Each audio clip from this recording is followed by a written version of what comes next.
জিলহজের 10 রাত্রি 10 লাইলাতুল কদর ওয়া লায়ালিন আশর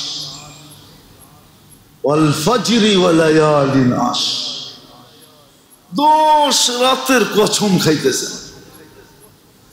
যে যা আমার রাত ভেঙে গেছে। যদিও উচিত ছিল না রমজানকে দুনিয়া কামানের সিজন বানানোর, কিন্তু তুই বোকামি করছ, এই জন্য আমি নারাজ ছিলাম, কিন্তু আমি রাত ভেঙে ফেলতেছি। যা তোকে 10 রাত্র দিতেছি লাইলাতুল কদর। একটার বদলায় কয়টা?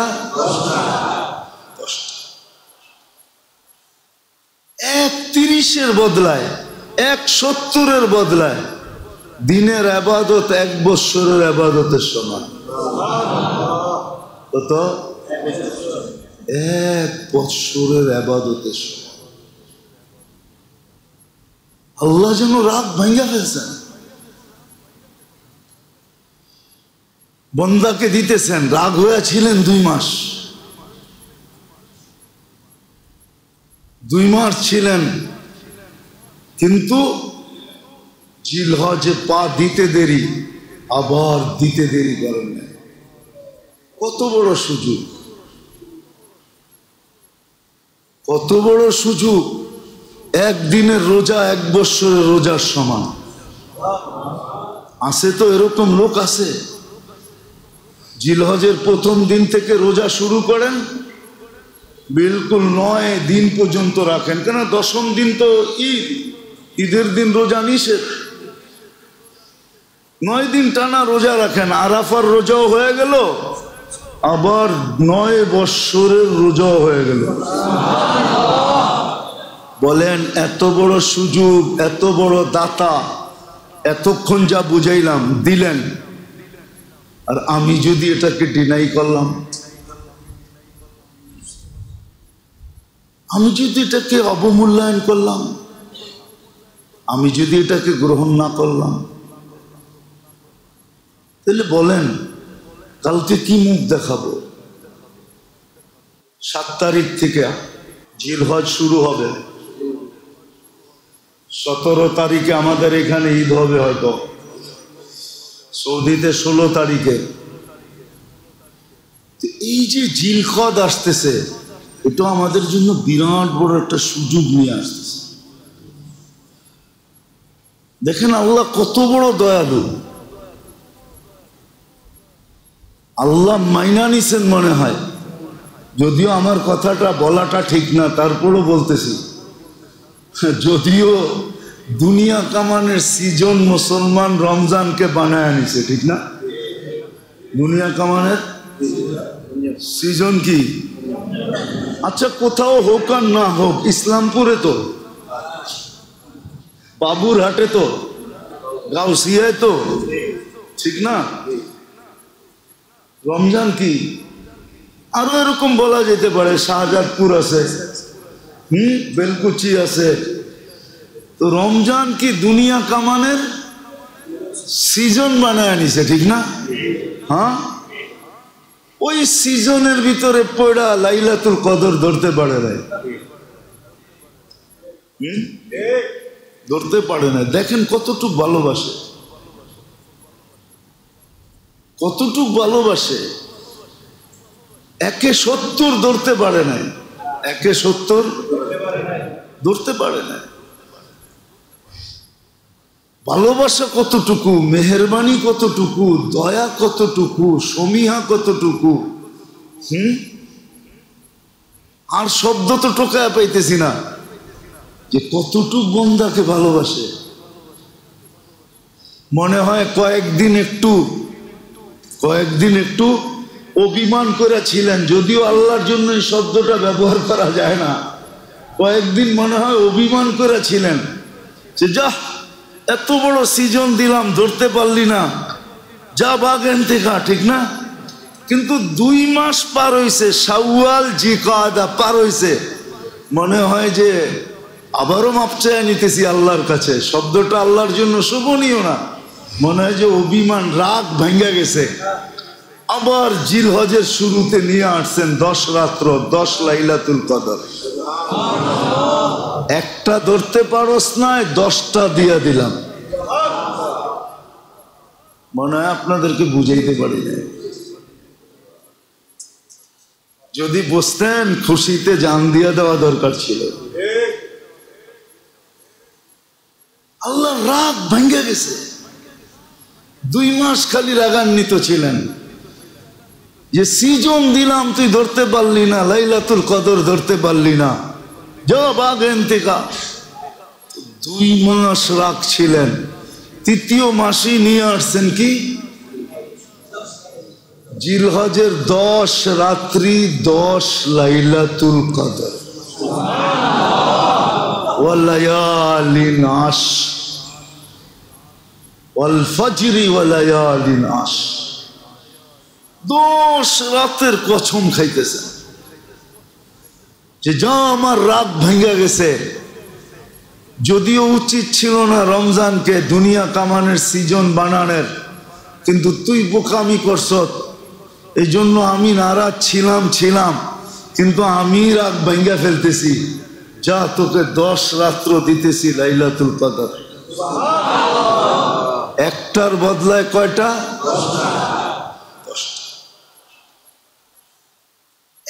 30-এর বদলায় 70-এর বদলায় দিনের ইবাদত 1 বছরের ইবাদতের সমান। কত? 1 বছরের ইবাদতের সমান। আল্লাহ যেন রাগ ভাঙা ফেলছেন। বন্দাকে দিতেছেন, রাগ হয়েছিলেন 2 মাস। 2 মাস ছিলেন, কিন্তু জিলহজে পা দিতে দেরি, আবার দিতে দেরি করেন না। কত বড় সুযোগ, কত বড় সুযোগ। একদিনের রোজা 1 বছরের রোজার সমান। আছে তো এরকম লোক আছে, জিলহজের প্রথম দিন থেকে রোজা শুরু করেন, বিলকুল 9 দিন পর্যন্ত রাখেন। কেন 10ম দিন তো ঈদ, ঈদের দিন রোজা নিষেধ। 9 দিন টানা রোজা রাখেন, আরাফার রোজাও হয়ে গেল, আবার 9 বৎসরের রোজাও হয়ে গেল। বলেন এত বড় সুযোগ, এত বড় দাতা, এতক্ষণ যা বুঝাইলাম দিলেন, আর আমি যদি এটাকে ডিনাই করলাম, আমি যদি এটাকে অবমূল্যায়ন করলাম, আমি যদি এটাকে গ্রহণ না করলাম, তাহলে বলেন কালকে কি মুখ দেখাবো? কি মুখ দেখাবো? আল্লাহ তো ধরলে ছোট ছোট জিনিস দিয়ে ধরতে পারেন, ছোট জিনিস দিয়ে আমাদেরকে আটকায় দিতে পারেন। ছোট জিনিস, কোনো বড় জিনিস না, ছোট একটা জিনিস দিয়ে আটকায় দিবে। যে আমি আল্লাহ শুধু তওবা বললে যখন তওবা কবুল করি আর সব মাফ করে দিই, তো তোমার তওবা বলতে অসুবিধা ছিল কি? ও আত্মমর্যাদার কারণে আছে। কিছু মানুষ দুনিয়াতে আছে, অহংকারী এতটুকু হয়, আত্মমর্যাদাশীল যেটা অহংকার বলে, অহংকার এতটুকু হয় যে আল্লাহর সামনে তওবা করতে রাজি হয় না। আছে এরকম মানুষ আমাদের সমাজে আছে। যদি না থাকবে তাহলে কেন বলবে? বারবার আলহামদুলিল্লাহ বলার দরকার কি? সুবহানাল্লাহ বলার দরকার কি? ঠিক না? কলেমা পড়ার দরকার কি? হ্যাঁ, বুঝা গেল ও অহংকারী। অহংকারের শেষ সীমানায় চলে গেছে। ফেরাউন থাকলেও মনে হয় মুস্কি হাসি দিত যে আমি দিনে ফেরাউন বললে কি হইব, রব বললে কি হইব, রাত্রে তো আমি চুপে চুপে যাইয়া ওনার কাছে হাত পাইতা বসা থাকি, যে দিনে যা বলি রাত্রে যদি না দেন তাহলে আমার দিনে বাজার চলবো না, বিদায় রাত্রে কিছু দিয়া দেন আমারে, যাতে দিনে বাজারটা গরম হয়। ফেরাউন থাকলেও মনে হয় ওর সামনে মুস্কি হাসি দিত, বলতো তুই তো আমাকেও আগে চলে গেছিস। যেমন কোন কবি লেখছেন যে মাঝে মাঝে শয়তানও মানুষকে বলে যে আমি তো তোকে এরকম করতে বলি নাই, তুই তো আমার চেয়েও আগে। قال للإنسان اكفر فلما كفر قال إني بريء منك إني أخاف الله رب العالمين। শয়তানও মাঝে মাঝে বলে তো তুই তো আমারও ওস্তাদ দেখা যায়, আমি তো এরকম করতে বলি নাই তোরে, এত করিস কেন? এই জন্যই তো কবি লেখছেন শয়তানও বলে মাঝে মাঝে বলে हसरत आती है मुझे हजरत इंसान पर, हसरत आती है, हसरत বোঝেন? তা আমার খুব দুঃখ লাগে, আমি বড় অনুতপ্ত মানুষের উপরে। हसरत आती है मुझे हजरत इंसान पर, जुर्म तो खुद करे लानत करे शैतान पर। নিচে কইরা আমার উপরে আঙ্গুল আমারে দেয় দেয় কল লেগা করছি, আমি তো ওরে করতে বলি নাই। আসল এটাই মেরে হাসার জন্য না, বুঝার জন্য, বুঝার জন্য, হাসার জন্য না। কথাগুলো হাসার জন্য বলি নাই, বুঝার জন্য বলছি। আল্লাহ সুযোগ দিছে, যদি আল্লাহ পৌঁছায় দেয় 7 জুন পর্যন্ত পাওয়া যায় জিলহজ, আল্লাহ করুক যেন পাওয়া যায়। যদি পায়া গেলাম জিলহজ, তাহলে মেরে দোস্ত সুযোগকে কাজে লাগান, সুযোগকে কাজে লাগান। হয় ওই ব্যক্তির কথাই সত্য, যদিও বুঝবেন কি বুঝবেন না জানি না, কিন্তু বইলা দেখি কোন লেখক বড় আফসোস করে লিখছিল মুসলমানো कहां से रवाना हुए, कहां से रवाना हुए और कहां जाकर ठहरे। তোমাদের যাত্রা কোত্থেকে শুরু হলো আর কোথায় যে শেষ হইল, আফসোস আজ কাহা ঘেরে। আজকে তোমাদের এই দুরবস্থা কেন? তোমাদের যাত্রা কোত্থেকে, তোমরা পৌঁছিলা কত দূর, আজকে এই দুরবস্থা কেন? আজকে তো আমরাও ওরকমই। এক সময় বাংলাদেশ জমিদার শাসিত ছিল, ছিল না? কি কিন্তু এখন জমিদার শাসিত। এখন কি জমিদাররা পরিচয় দেয় যে আমরা অমুক জমিদার? ওরা লজ্জায়ও পরিচয় দেয় না, ঠিক না? লজ্জায়ও যে নাই তো কিছু, নাই তো, লজ্জায় পরিচয় দেয় না, লজ্জায় নিজেদের গাঠিতে যায় না, যায় না, লজ্জায় নিজেদের গাঠিতেও যায় না, এলাকায়ও যায় না। কারণ আছে, এক সময় ওনারা বাহির হইলে রাস্তা খালি হইতো, এখন ওনার বাড়ির চাকর বাহির হইলে রাস্তা খালি হয়ে যায়, ঠিক না? হ্যাঁ, প্রমাণ দিতে পারি আমি অনেকগুলা, কিন্তু দিব না, সত্য এটাই। তো এই জন্যই লেখক লেখছে যে তোমাদের যাত্রা কোত্থেকে, পড়ছিলে কোথায়, আর আজকে তোমরা দুরবস্থা কিরকম যে মুসলমান পর্যন্ত মুসলমান পরিচয় দিতে চায় না, পরিচয় দিতে চায় না, মুখে পর্যন্ত দিতে চায় না। পোশাক আশাক তো বাদ, মুখেও পরিচয়, কাজ কর্মে কিছুতে পরিচয় দিতে চায় না যে সে মুসলমান। আমি মনে একবার আপনাদেরকে কাহিনী শুনাইছিলাম, মরিশাসের কাহিনী শুনাইছিলাম। আমি এয়ারপোর্টে বসা ছিলাম, তো আমার বারবার ট্রানজিট চলতেছিল, কেন 6 দেশের সফর ছিল। তো ট্রানজিট পয়েন্ট ছিল মরিশাস, তো বারবার ঢুকতে হতো মরিশাসে।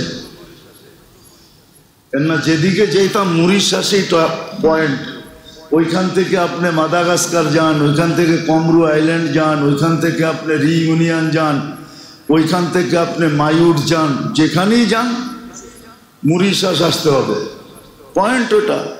আমি এয়ারপোর্টে বসা ছিলাম, আমার পাশে এক ছেলে আর এক মেয়ে বসা ছিল।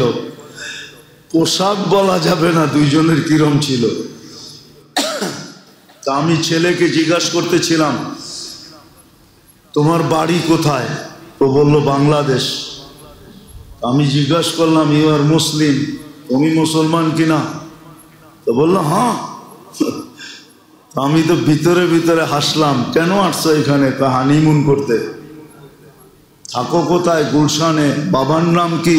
বলল নামকরা দেশ বাংলাদেশে শিল্পপতি। একটু খালি বললাম, বাবা হানিমুন করতে আসছো বটে, কিন্তু বলো তো তুমি, তোমাকে আমি জিজ্ঞাসা করতে বাধ্য হয়েছি যে তুমি মুসলমান কিনা। তোমার এই পোশাক আশাক কোনোটাই তো বলে না যে তুমি মুসলমান। সত্য এটাই, ওই ব্যক্তির লেখাই সত্য। এই জন্য আসেন, সুযোগ সামনে আসতেছে, তওবা করি, সামনের সময়টাকে কাজে লাগাই। জিলহজ আসতে 9 দিন রোজা কোনো কঠিন না, রোজা রাখেন, সারাদিন ইবাদত বন্দেগী করেন, রাত্রটাকে ঠিক লাইলাতুল কদর যেরকম কাটাইছেন এইভাবে ইবাদত বন্দেগীতে কাটান। 10টা দিন করে দেখেন না। আল্লাহকে তো এক শব্দ দিয়ে মানানো যায়। কি দিয়া? কি দিয়া? কি দিয়া? এক শব্দ দিয়ে মানানো যায়। 10 রাত্র দিয়ে কি মানানো যাবে না? 10 দিন দিয়ে কি মানানো যাবে না? না যাবে না। যাকে এক শব্দ দিয়ে মানানো যায়, এক আহ দিয়া যাকে মানানো যায়, মানানো যায় না। হাদিস তো আরো কিছু বলে, ফালাম্মা তায়াক্কানতা বিল বাওয়ার ওয়া যানানতা আন্নাকা মিন আহলিন নার মানাহতু ইলাইকা রিদওয়ানি ওয়াল্লাইতু ইলাইকা গফরানি ওয়া কুলতু লাকা লা তাহজান গফারতু লাকা যুনুবা ওয়াল আওসার ওয়া লি আজলিকা নফস সাম্মাইতু নফসি আল আজিজুল গফফার। এক আহ দিয়ে বানায় ফেলছে। হাদিসের শব্দ কুদসি এটাই বলে, ফালাম্মা তায়াক্কানতা বিল বাওয়ার। আল্লাহ মুমিন মুসলমানকে বলে, তুই যখন ধারণা করলি যে তুই ধ্বংস অনিবার্য, আল্লাহ বলে এই তোর এই ধারণা আমাকে আর আমার জায়গায় থাকতে দিল না। মানাহতু ইলাইকা রিদওয়ানি, আমি রেজার চাদর দিয়ে তোকে ঢেকা দেই। ওয়াল্লাইতু ইলাইকা গফরানি, মাগফিরাতের ভিতরে ডুবায়া দেই। আর কাছে আইসা তোকে বলতে থাকি লা তাহজান, চিন্তার কোনো কারণ নাই। গফারতু লাকা যুনুবা ওয়াল আওসার, তোর গুনাহ খাতা সব মাফ। তোর জন্যই তো আমি আজিজুল গফফার। এক আহ দিয়া যদি মানানো যায়, তাইলে 10 রাত্র দিয়া কেন মানানো যাবে না? 10 দিন দিয়া কেন মানানো যাবে না? কিন্তু আফসোস এইখানেই তো যে কেউ করে তো, করলে তো, মানলে তো, দিন রাত্রগুলা কাজে লাগাইলে তো। এই জন্য পায়ে হাত রেখা বলে কাজে লাগাও। আল্লাহ যদি মিলায়া দেয়, ওই পর্যন্ত যদি হায়াত পাওয়া যায়, তাহলে কাজে লাগায়া দেন। কি করেন? কাজে লাগায়া দেন, কাজে লাগায়া দেন, কাজে, ওই পর্যন্ত কাজে লাগায়া দেন। আল্লাহ আমাদের সবাইকে আমল করার তৌফিক দান করেন। আর সর্বশেষ কথা, মানুষ হিসাবে ভুল ত্রুটি থাকতেই পারে। কেউ ভুল ত্রুটির ঊর্ধ্বে না, আমিও না, আপনিও না, কেউ না। ভুল ত্রুটির ঊর্ধ্বে সে তো হলো আল্লাহ। ভুল ত্রুটির ঊর্ধ্বে যাকে আল্লাহ রাখছেন ঘোষণা দিয়েছেন মুহাম্মাদুর নবী রসুলরা, সাহাবারা মাহফুজ, আমরা ভুল ত্রুটি উঠবে না।